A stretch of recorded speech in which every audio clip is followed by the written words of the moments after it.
Jóvenes, como habíamos indicado al comienzo del curso, las atracciones o las interacciones eléctricas se veían como algo miniaturizado o algo más débil de las interacciones magnéticas, ¿sí? De las interacciones magnéticas. La gente pensaba que eran la misma cosa. Está claro, pero ya muchos científicos, al comparar esa interacción eléctrica con las magnéticas, se dieron cuenta que las magnéticas no solamente era más potente, sino que tenía otras propiedades más. Era un poco más compleja esa interacción, no era como la eléctrica, ¿sí? Como ya hemos indicado antes, pues, aparecieron muchas teorías.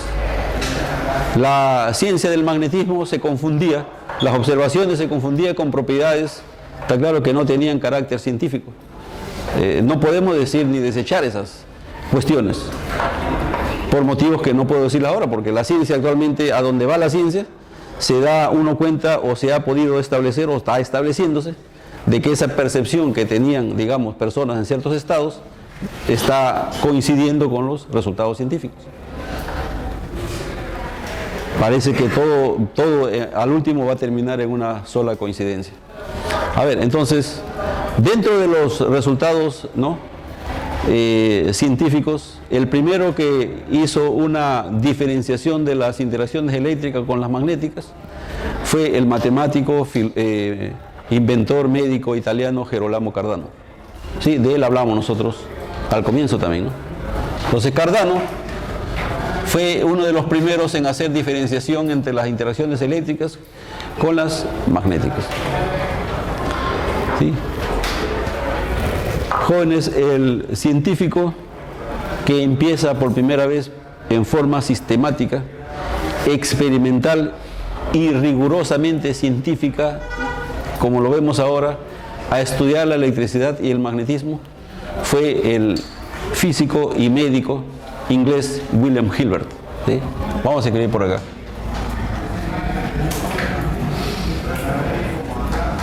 Este señor, este médico, fue, bueno, para su época una gran personalidad. Él fue presidente de la Sociedad Real de Medicina de Londres. Está claro, una sociedad, pero una sociedad tan estricta, está claro, del cual él termina o fue su presidente. Era médico de cabecera de la reina Isabel Tudor, Isabel I, médico de cabecera del zar de Rusia, Boris Godunov, y tenía tiempo para experimentar también con la física, en este caso la electricidad y el magnetismo.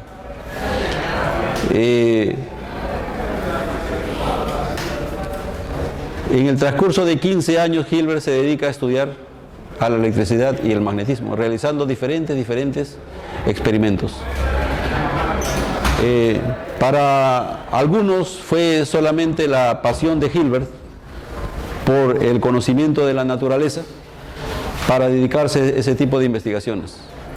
Otro que es más creíble fue la misma reina Isabel I, Isabel Tudor, que lo pide a Hilbert que se dedique a ese tipo de investigaciones. ¿Por qué? Estamos hablando de finales de 1600. Las colonias acababan de descubrirse. Las grandes potencias andaban peleándose por la repartición del mundo. Y aquellos que dominaban la orientación, la brújula, aquellos que dominaban eso, de manera más efectiva que otros, eran los que se movían de manera más rápida de un sitio a otro. La lucha por la supremacía en los mares del mundo estaba candente en ese entonces. La reina Isabel Tudor tuvo que enfrentarse a la Armada Invencible creada por España y Francia. Entonces, el carácter militar nuevamente parece que se refleja en estas investigaciones. Y eso no debemos ocultarlo. ¿Está bien? Que eso nos llevó a eso. Lo mismo lo llevó también a Coulomb a hacer los descubrimientos que vamos a hablar después un poco de ellos. Bien, entonces Hilbert se dedica, jóvenes, a estudiar los fenómenos eléctricos y magnéticos. Ya hemos narrado un poquito de lo que ya se sabía sobre los imanes. ¿Está claro? Pero Hilbert, repito, con un enfoque sistemático, experimental, está claro, trataba de ya él medir las cosas, ya no le entraban con cuento, ¿no? Él exigía que empezaran por lo más simple y de lo más simple ir a lo más complejo. Entonces, los estudios que hace Hilbert sobre el magnetismo o la electricidad y el magnetismo, él los resume en un libro que hasta la actualidad no pierde importancia ese libro. El libro se llama Sobre los imanes, sobre los cuerpos imanados y sobre un inmenso imán, la Tierra. En Internet, ahora, ¿no?, en el año 2000, se celebraron los 400 años de la salida a la luz de ese libro. Para muchos científicos, con ese libro recién nace la ciencia, como la conocemos ahora. Entonces el libro se lo conoce simplemente como De Magnete. Van ustedes a internet y buscan De Magnete, hay excelentes traducciones ahora, ¿sí?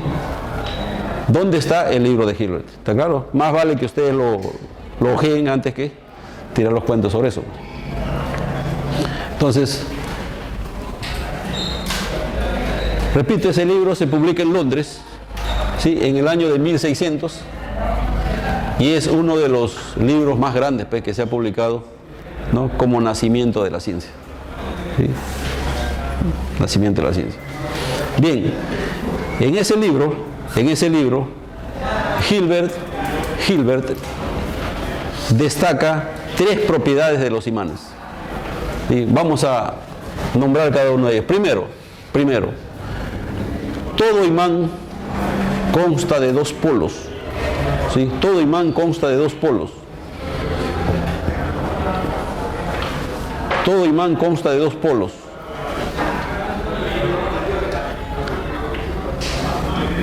A uno se lo llamó norte y a otro se lo llamó sur. Al que se lo llamó norte también se lo llama polo positivo, y al que se lo llamó polo sur también se lo llama polo negativo, como en la electricidad.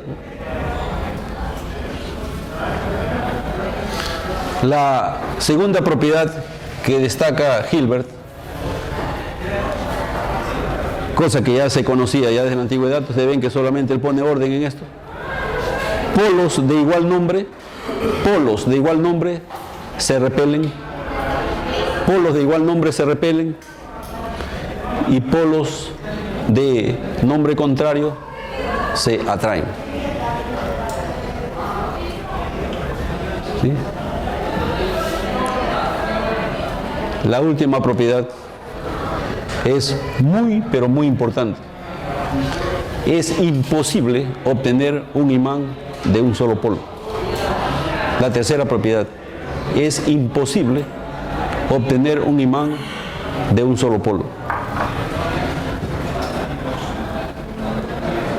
Es obvio que Hilbert destaca muchas más propiedades de las que hemos visto de los imanes, pero estas 3 propiedades que estamos viendo son el fundamento en la cual hasta la actualidad se basa la teoría sobre la electricidad y el magnetismo.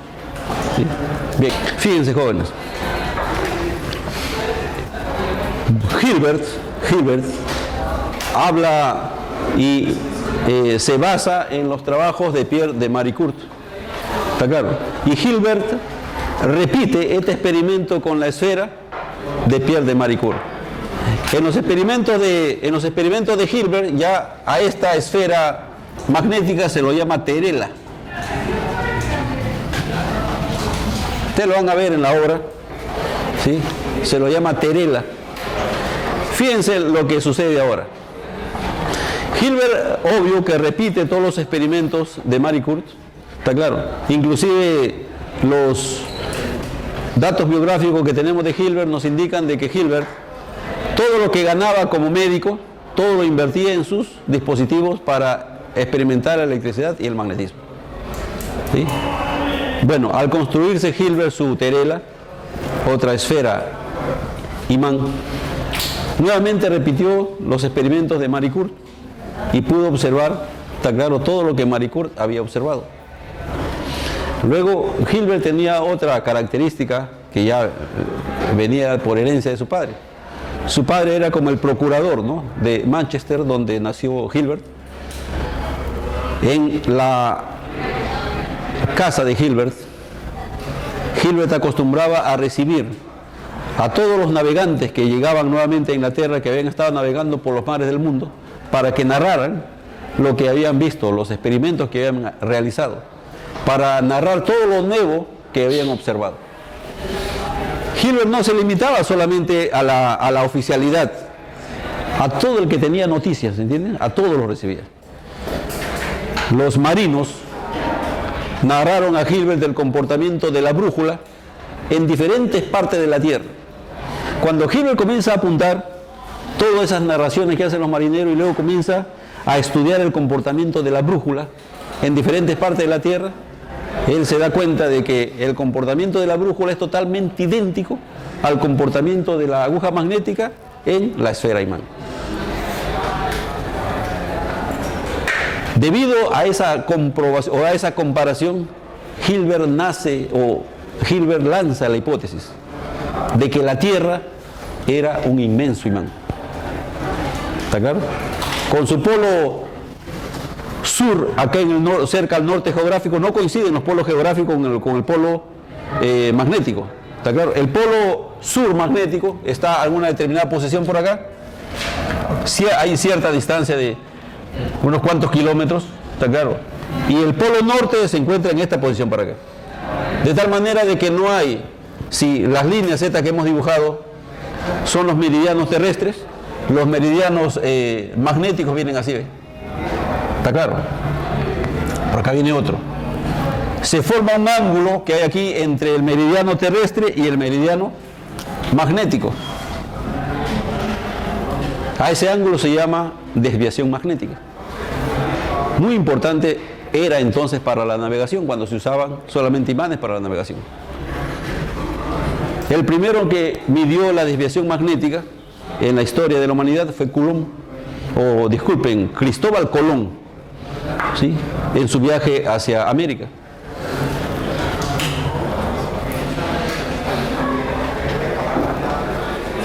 Antes de que Hilbert lanzara esa suposición, se creía de que la brújula se orientaba hacia el norte porque la estrella polar ártica, está claro, se pensaba que estaba hecho solamente de material magnético. Tenían esas creencias.